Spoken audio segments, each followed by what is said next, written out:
Se on konduktööri täällä. Toivotan teidät lämpimästi tervetulleeksi Connectin kyytiin. Katsokaa vasemmalle. Siellä näkyy upea näsijä. Tampereen maailma. Suoraan edessänne avautuu valtava näsijärvi. Te oletkin melkein kuin meri. Entäs alapuolella? Siellähän näkyy monenlaisia huvilaitteita ja iloisia ihmisiä. Nyt kiidämme Connectin kyydissä läpi Särkänniemen. Ja hei, muista hymyillä.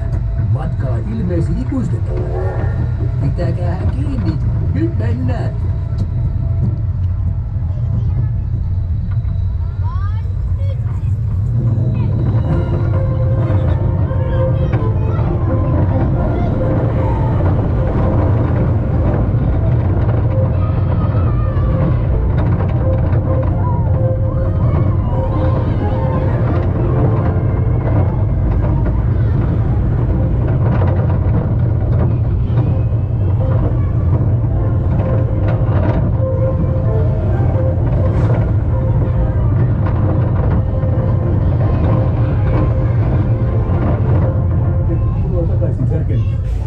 Muista ottaa matkatavarat lokerosta ja tutustu matkalla napattuun valokuvaasi alakerran Connect-shopissa. Nähdään taas.